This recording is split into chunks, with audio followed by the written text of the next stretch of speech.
Hey guys, good morning. Got my coffee, got my vape. Let's talk a little.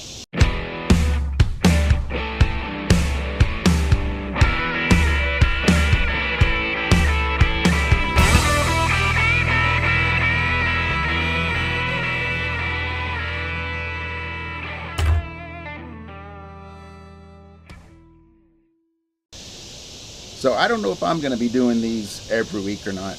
You guys can leave in the comment if you like them. If you don't, you can put that in there too. I love constructive criticism. I'm patient with the ones that aren't so constructive. Today, I just want to talk to you a little bit about something that I say at the end of all my videos. No matter what tune that life plays, you always find your groove. Well, you know, it got me thinking. That means a lot to me. I've been a musician my whole entire life. But, you know, some people may not know what that is. And they may be thinking, Phil, what the heck does that mean? And what the heck does that have to do with reselling? So I'm going to tell you. A groove in the music, as a music term, a groove, it refers to that little niche in a vinyl record where the needle sits in. That's a groove in the record, and that needle falls along that groove, and it goes exactly how that groove goes. No matter what's on that groove, that's what the needle's going to pick up. So in the music business, they adopted that, and then everybody started saying, "Hey, groovy," and stuff like that back in the 70s. But what a groove is basically is it's the tempo, the style, and the mood of a song. And when you have more than one players in a band, all playing different instruments, all playing different parts, when they all fit in that and they're all playing like one instrument, that's the groove. And that is the best place to be. It's euphoric for a whole big band to be coming out with an amazing groove, to swell together, to you know, the volume goes up and down, and their emotions go. So anyway, so that's the groove. Excuse me.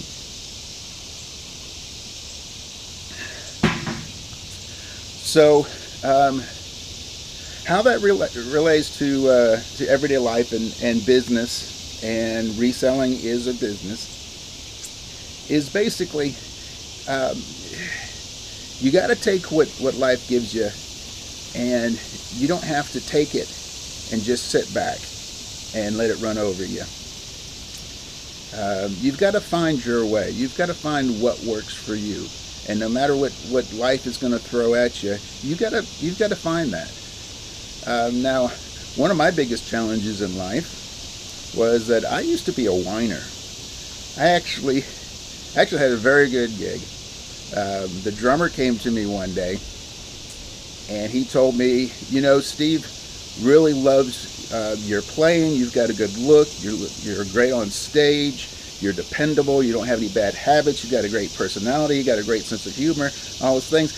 But he's thinking about firing you because you whine about everything he says. And you know, that was a wake-up call. Luckily, that happened early in my life and early in my career. And I thought about it, and I was like, yeah, you know what? Everything that throws me a little bit this way or a little bit that way that I'm not expecting, then I all of a sudden go, no, I want what I expect. You know, I want the comfort. And that's not what life is. Life doesn't do that. So I eventually adopted a rule of thought that basically, if something throws me in a direction that I'm not expecting, and it's not one that I appreciate, then I just say, that's effed up. And then I move on. And I might even leave myself a little bit of a couple of minutes to just really freak out and walk away and come back. And then it's, well, how can I go over it, through it, or around it?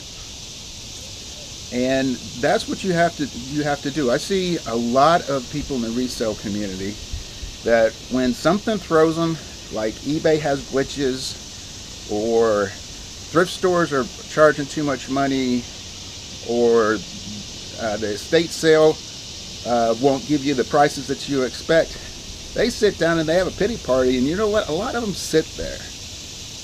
Sales are down or whatever. They just sit there.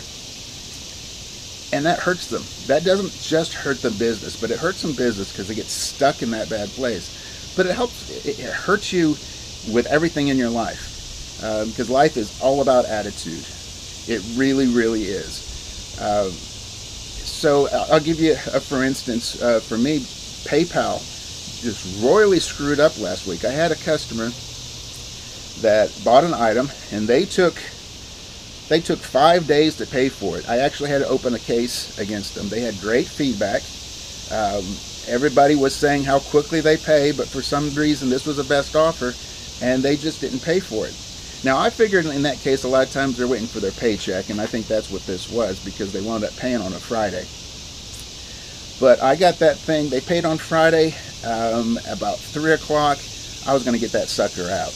I printed the label, got it down to FedEx, came back, and I always give feedback, and I send a nice little message to people when they buy it. Well, when I was actually looking at it, it turns out that eBay overcharged them for calculated shipping, and I'm not sure why. So I had two choices. I could just give them, give them the difference back and let them know, or I could just keep it. But you know what? I made a good profit on that thing. I didn't even make any money on shipping. I made a little bit enough to cover the fees that come out for shipping. So anyway, I went to PayPal, and I went through their little system to give them a partial refund. I was going to give them $9 and something. And I went through it. I've done this tons of times. Went through it, hit the refund, and then I went on to sending my regular message and leaving my feedback and everything. Well, they messaged me back and they said, this says that you refunded everything. So PayPal screwed up.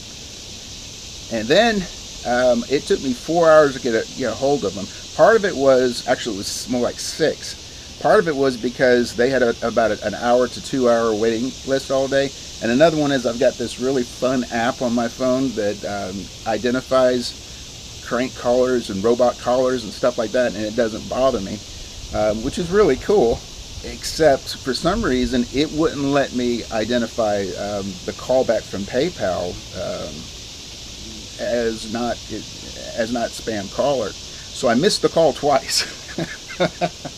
So I was in a little bit of a this is effed up mood at that particular point, but that's okay. I finally decided to call them and just stay on the line. So I put it on hold.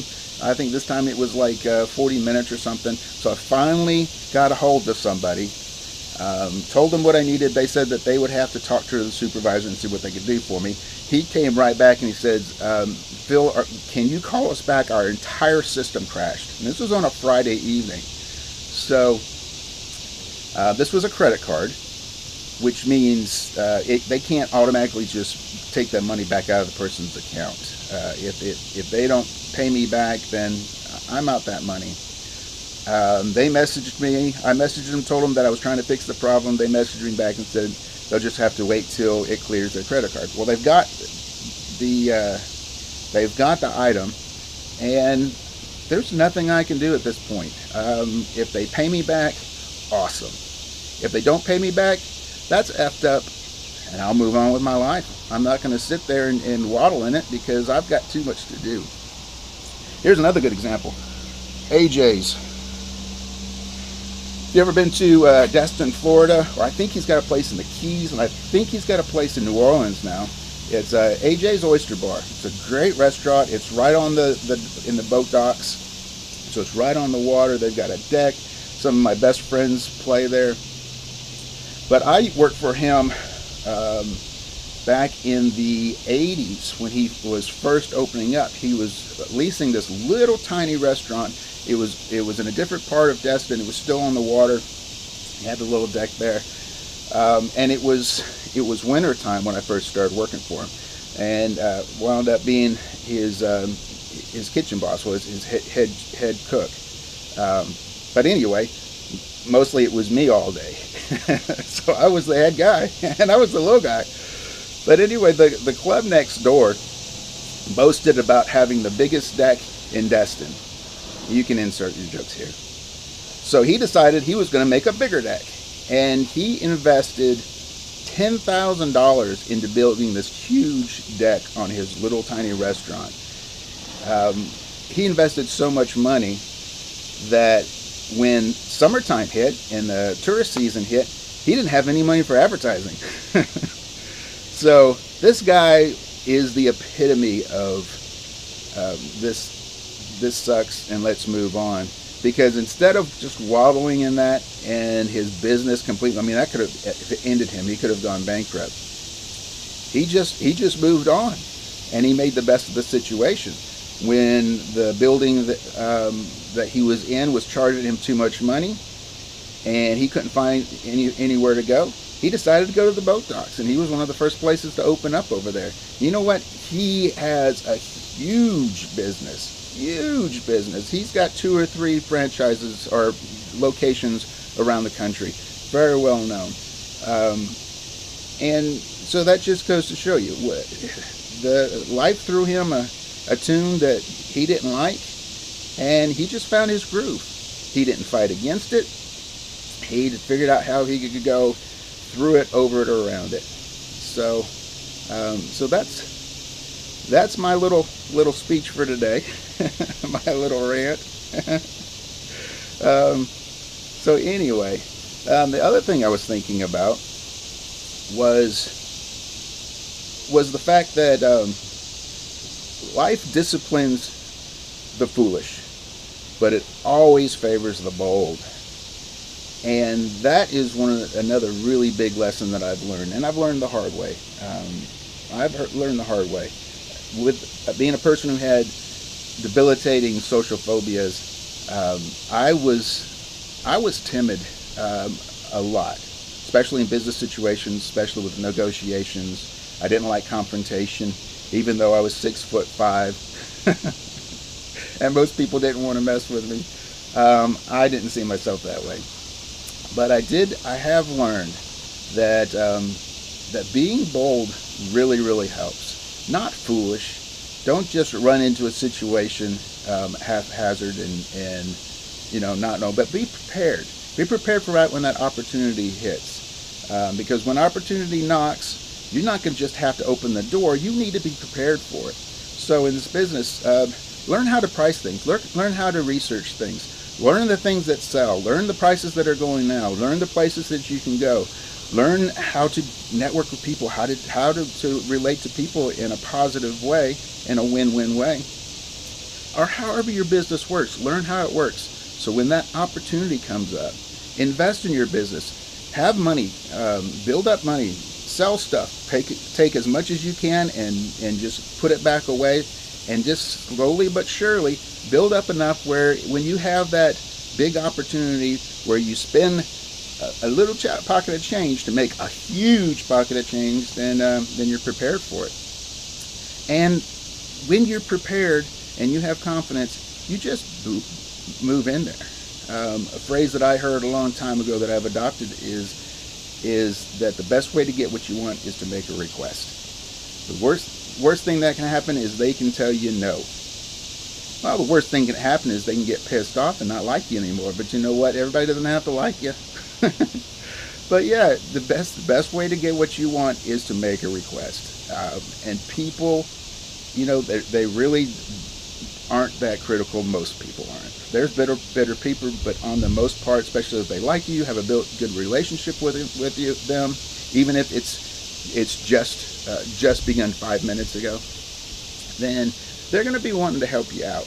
And if they realize that you have their best interest and you're not trying to pull one over on them, they're going to want to help you out. So it's not going to happen overnight, especially if you're very timid. But just practice. Find little places that you can be bold. Ask that question. Be the first one in line at a buffet. Just if you're at a estate sale and the price is too high, just walk up to them and say, "Hi, how's it going? Is this price negotiable? Are you going to have any discounts this week?" I'm a reseller. You know, different things like that. Just whatever's comfortable with you, just push it a little bit past that. And then keep doing that until your comfort level goes up, and move. And just become bold. Just become bold. Life definitely favors the bold every single time. I don't deal in absolutes, but that is an absolute almost. Every single time, life will favor the bold over the timid. That's your biggest point in thing on your side in negotiation to get what you want, and just in life. Now that doesn't mean you have to be a bully. Absolutely don't have to be a bully. That won't work. That fits in the disciplining the foolish. So anyway, that's all I got for you today. Like I said, I might be doing more of these. If you like them, let me know in the comments. Hit the like button. If you don't like it, you know, hit that thumbs down button. That's okay. I like that too. Share this video. Subscribe. Hit the ringy-dingy thing so next time that I send one of these things out, you'll know it's here. And like I said, whatever tune life plays you, always find your groove. Thanks for sitting with me. Have a good day, and come back and see me.